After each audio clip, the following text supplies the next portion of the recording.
how far people ahead of Charles. I'm just burning up my tires with my name. Understood. Antonelli is 6 seconds ahead of France. You know, we should just sit here, salt the whole race. I'll come back to you. Antonelli lap time 30.8 ahead.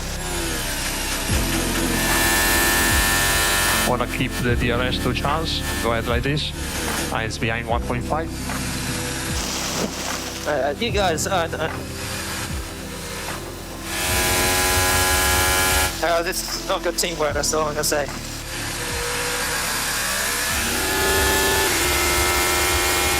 We swapped the cars in turn 17 and then to give Hamilton a chance on medium, and if he doesn't pass, we'll let him back. Careful with Carlos behind. In China, I got out of the way when you're on a different strategy. Understood. We swapped the cars. Have a tea break while you're at it. Come on. Am I catching or not? Need a 30.7 to catch in 6-7 laps. We're gonna swap the car in 17. So you don't think I'm gonna catch up or what? Yes. I can go back in shot 6. And Sainz 1.4 behind. You want to select fast as well? That's a P8.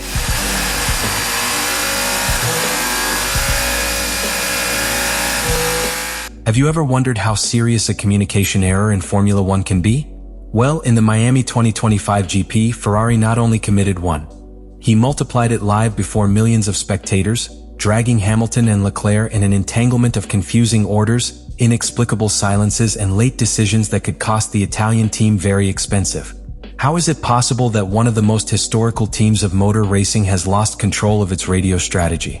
In the Miami circuit, in one of the most tense days of the 2025 season, Ferrari's situation reached a critical point. A few laps from the end, the Italian team was with its two pilots in the middle of the internal battle for modest positions. Lewis Hamilton and Charles Leclerc rolled 7th and 8th respectively. But beyond the result in the table, what was at stake was something much deeper. The image of the team and its ability to operate as a coherent unit in the key moments. While Andrea Kimi Antonelli was moving away in 6th position, Hamilton, who had a clearly superior rhythm with fresher medium tires, was dangerously approaching the rear of her partner's car. It was time to decide, but Ferrari failed loudly. Logic dictated a single option. Allowing Hamilton to go to Leclerc was not a matter of favoritism, but a basic tactical decision. The British pilot had more rhythm, better grip, and a real opportunity to cut the distance with Antonelli. The team had to intervene quickly, issue the order by radio, and execute the change of positions without generating unnecessary frictions. However, instead of acting decisively, Ferrari fell into a spiral of indecision that ended up dynamiting any possibility of improving his situation on the track. The lack of leadership became evident and the tension was growing curve after curve. In the midst of that uncertainty, Hamilton's radio became a speaker of discontent. His frustration climbed quickly when it became clear that the wall did not arrive instructions. The pilot launched a direct and devastating message: "Do you want me to sit here the whole race? This is not a good teamwork, it's all I am going to say." That phrase not only reflected Hamilton's discomfort, he also exposed a structural failure in Ferrari's decision-making. The lack of synchronization between engineers, strategists, and pilots evidenced chaos that had no place in a team with championship aspirations. Finally, when the order arrived, it was too late. The lost time had made any possibility of attack on Antonelli vanished. The damage was already done. But the most worrying thing was the constant improvisation sensation that the team transmitted. Every second of communication delay, each prolonged silence on the radio, fed the perception of a Ferrari disconnected from the real dynamics of the race. The team not only failed in tactical execution, but also sowed deep doubts about its under-pressure reaction. This first Miami GP block left an open wound in Ferrari. Not because of the 7th and 8th place itself, but for what it meant internally.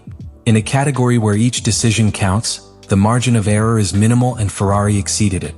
Hamilton, who had arrived with expectations to revitalize his career in Maranello, found a team that still drags the same communication errors that have tormented him for years. And Leclerc, in the midst of all this, was caught between his team veteran role and the disorganization of a strategy that did not know when or how to act. When Ferrari finally authorized Hamilton to advance Leclerc, a valuable window of opportunity had already been lost. The British, with a better rhythm, had been stopped for several laps by his own partner, and now that he had a free way, the goal of reaching Antonelli was more an illusion than a real possibility. But what seemed to be the end of controversy was just the beginning. The team made a new decision, this time even more disconcerting: reverse overtaking. That is, return the initial positions as if nothing had happened, as if emotional wear and strategic chaos were secondary elements in full competition. This counter-order was late and bad. Communication with the pilots was again poor, imprecise, and above all, inopportune. What should be executed with a millimeter coordination ended up being a new example of the tactical disorder that has characterized the Ferrari wall at critical moments. In the attempt to reorganize their cars, not only positions were not recovered, but the final result was also endangered. Carlos Sainz, with Williams, was about to snatch the 8th place to Hamilton, who now had to concentrate on defending after having been stripped of the offensive impetus he had been building. The final scene of the Grand Prix was almost caricaturesque. Hamilton, upon receiving the information that Sainz was only 1.4 seconds, reacted with a comment full of irony: "Do you want me to let him pass too?" That phrase, as sharp as revealing, encapsulates the level of lack of control that was lived within the Italian team. It was not only a poorly executed strategy, but a chain of erratic, confusing, and emotionally toxic decisions for any pilot who seeks to compete in the elite. Ferrari not only failed on the track, he failed in the management of his own men, in the confidence between pilot and engineers, in respect for competitive logic. This episode did not go unnoticed by anyone. International media, technical analysts, and fans agreed at one point: what happened in Miami is not a simple isolated error, but the reflection of an operational culture that needs an urgent transformation. The public image of the team was touched, not by a sports defeat itself, but because of the way the defeat was built from within. And the most worrying is not the final result at points, but the message that was floating in the air. Ferrari in full 2025 still does not know how to give a team order. What happened in Miami cannot be analyzed only from the race tactics. What really fractured that Sunday was something much deeper: Ferrari's internal cohesion as a team. The tension between its pilots and the box's wall exposed a disconnection that goes beyond a simple mistake. When a Formula One team is unable to execute a simple order clearly, and when that clumsiness generates visible friction among its main figures, the problem is no longer circumstantial, it is structural. The lift was not an accident, it was the symptom of an organization that has not yet managed to align its strategic vision with the management of its human resources. Lewis Hamilton arrived in Maranello with the expectation of adding his experience, his record, and leadership to a historical structure. But what he found was a team that still fights with the same demons that have pursued him during the last decade. His radio reaction, loaded with frustration and irony, was not a product of impulse, but of an accumulation of worrying signals. For a pilot who has lived the maximum demands of sport, see how his new team is entangled in basic decisions must have been at least disconcerting. And that bewilderment is dangerous because trust erodes, and without trust, there is no project that can be sustained in the long term. Charles Leclerc, on the other hand, was also caught in the crossfire. Years within the team, they have taught him to live with questionable decisions and strategic errors. But what happened in Miami has another magnitude. It is no longer just about losing a position or a career, but about living in an environment where uncertainty dominates each radio, each stop, every decision on the track. For a pilot who should be leading a championship project, this represents a silent but constant threat: emotional wear. Leclerc does not need to fight with Hamilton. You need your team to offer a context where decisions make sense, where the mistakes of the past are not repeated in new forms. The fracture is not only among the pilots. There is also a disconnection between team leadership and career operation. Frédéric Vasseur, the team leader, assumed the position with the promise of transforming Ferrari into an efficient, modern, and competitive structure. But what is shown in Miami raises serious doubts about that transformation. Where was the control? Who made the decision to allow overtaking? Who ordered to reverse it? And more importantly, why did everything execute with such clumsiness? If Ferrari aspires to fight for championships, he needs to answer these questions with facts, not with press releases or excuses. Miami was a red alert. One of those situations that can mark a before and after within an organization. If Ferrari does not act quickly and determining to resolve this internal crisis, it runs the risk of repeating a story that has already lived too many times. Great names, great expectations, but little capacity to turn the potential into consistent results. Because in Formula One, talent is necessary, but without structure, without communication, and without trust, it is useless. And that is exactly what collapsed in the streets of Miami. After the strategic disaster lived in Miami, Ferrari faces a critical crossroads. The problem is no longer only of performance or care results, but of identity as a team. The image that projected to the world was that of a team unable to coordinate internally, to make decisions in real time, and worse, to protect the morals of their pilots amid competitive pressure. In a season that promised to be a rebirth for Maranello's with the arrival of Lewis Hamilton, what happened in this last Grand Prix could become a negative turning point if urgent measures are not taken. The technical and operational direction of the team now has a titanic task: reconstructing confidence between the pilots and the box's wall. It is not just about correcting a specific strategy, but about redefining how decisions are made within the team. Formula One does not give margin for improvisation, and even less to repeat errors that have already weighed previous seasons. Ferrari needs clear protocols, visible leaderships, and a communication structure that allows reacting with the precision of a Swiss watch, not with the confusion of an orchestra without director. There is also an emotional dimension that must be addressed. Hamilton and Leclerc are two elite competitors, with very defined expectations and personal objectives.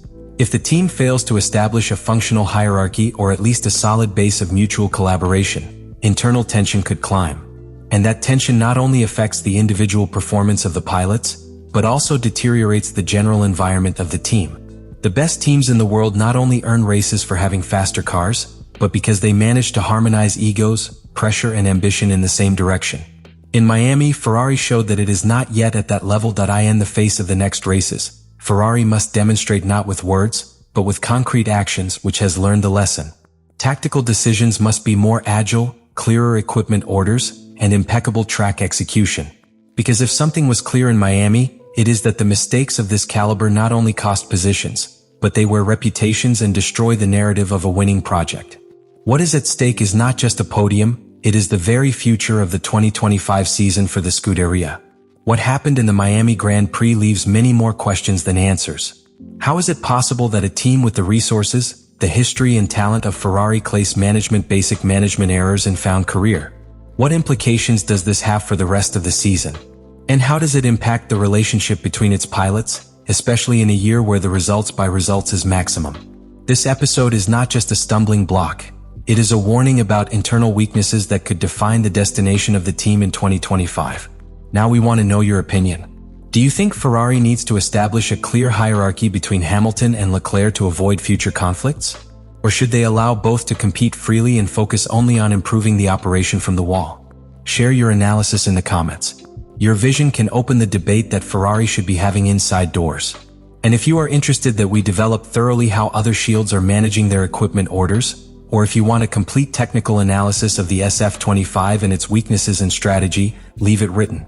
Subscribe and activate notifications is the best way not to miss the next video, where we will unravel more keys of this season that is just beginning, but is already leaving holders for the story.